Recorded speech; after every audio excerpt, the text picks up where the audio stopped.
Hello YouTube. Robert Alvarez, the Psychic Witch, also known as Mr. Lighting in a Fan. How are you? Right now the time is approximately 8 minutes after 5 p.m. Eastern Time, which numerologically reduces to 13, as in the number 13, blessed be the power of the witch. And the date is Sunday, November 8th, 2020. Right now the moon is waning in Leo, and the sun is transiting in Scorpio. Well, my friends, we have finally gotten to the point in the Pride Tarot More Than a Walkthrough series of videos where you get to see the card that is featured on the cover of the box. But first things first, here is the cover of the box of the Pride Tarot. And of course, my awesome audiovisual person is going to do a close-up of the cover of the box. This beautiful cover. The artist's name is Isabel Hayes. And this is the Sun card, which you will see here. Isn't this Sun card gorgeous? I mean, I am just mesmerized by it. And I will quickly show you the back of the card design because it is also gorgeous and beautiful and lovely and wondrous. And now I will happily read to you what was written about the Sun card, and then I will read to you the bio of the artist. It's a very short one this time around. Okay, so Trump 19, The Sun by Isabel Hayes. Rejoice and embrace the dawn, because the glorious sun, the giver of life and good fortune, is here to bathe you with happiness and fill you with strength and nobility. Ooh, that's beautiful. With the vibrant colors of the rainbow, it foretells rebirth, success, enthusiasm, serenity, spiritual enlightenment, and healing. Enjoy the gaiety and warmth the sun brings. Stand tall in joy and pride. Let your light shine. I love that. How very powerful and beautiful and moving. Isabel Hayes. And I know that I've seen her bio in this. And I'm getting close to it, and here it is. Isabel Hayes is a portrait painter whose subjects emerge entirely from her imagination. Her quote-unquote people's enigmatic faces invite the viewer to imagine a narrative. She uses strong, bright colors to express mood and emotion.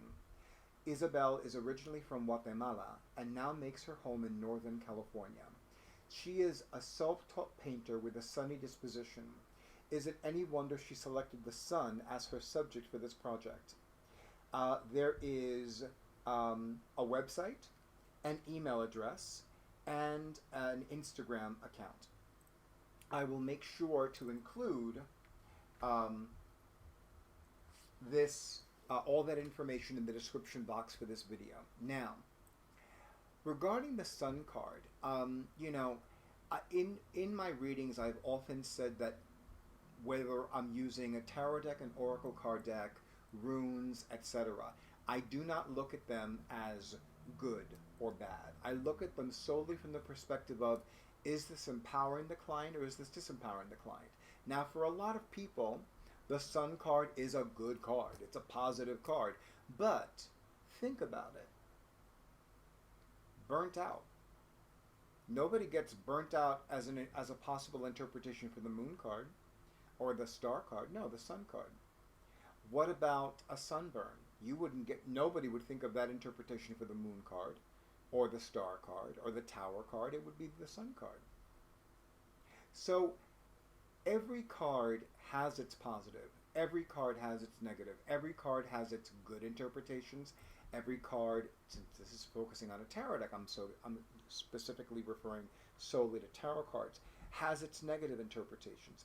Again, those are other reasons why I no longer look at cards like this is a good card, this is a bad card. In this tarot deck, it is very safe to say that the Sun card is absolutely abundant with positive, inspirational, uplifting interpretations. And I'm not here to discourage that or dissuade that or even change that. What I am here to say is that there may be certain things that need to be rectified or handled before one can receive all of these bright blessings, goddess graced gifts, and magical miracles. So let's say, for the sake of argument, that right now this is what you want. You want all of these beautiful blessings associated with this particular sun card. What is it that needs to be handled first? What is it that needs to be taken care of first? You know, it's funny because I remember years ago, I had quit a position of employment, and I was still feeling very bad about it. It no longer served my needs, and I still felt bad that I had quit, and I was wondering why. And I didn't realize at the time until I remembered that I had made a promise to my now former co-workers from that position of employment. And as soon as I remembered that promise, I set about, I took the last monies that I had at the time, purchased what I needed to purchase to keep that promise. Actually, I'll tell you what the promise was. I had promised my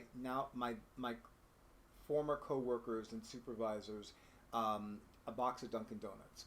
So I took all the money that I had remaining at the time, purchased 2 boxes of Dunkin' Donuts, had the associate fill it up with a variety of stuff, and then I brought it to my former place of employment, gave it to everybody, thanked them for being great co-workers and supervisors, and then I left. And that was the last time I entered that store, which, interestingly enough, the store and the mall in which the store was located are no longer in existence. Go figure. But this wasn't recent. This was actually like more than 20 years ago, so you know. But I will say this, less than a month after I did that, I did find a new position of employment. So in my case, what I needed to handle first was keeping a promise. And then I found a new position of employment, or rather it found me. So what is it that's preventing you from experiencing this serenity and success and wholeness and healing and beauty and this surge of empowered inner radiance that you need to take care of, or that you need to handle first before you can have all of these beautiful and bright blessings? I ask you to consider that. And with that, thank you for honoring who I am and what I do. Thank you for joining me in this more than a walkthrough with the Pride Tarot, a collaborative deck, published by US Game Systems in April of 2020. Thank you for all the likes. Thank you for all the shares. Thank you for all the comments. Thank you to all of you who are already subscribing to my YouTube channel and I don't even realize it yet. Thank you, of course, to all of you who have availed yourselves of my psychic services since the beginning of 2020 and before that, and all of you who are going to take the deep dive and avail yourselves of my psychic services between now and Sunday, February 28th, 2021 and beyond. I wish all of you many mountains of bright blessings, goddess-graced gifts, and magical miracles. And good night, and stay tuned for the next video.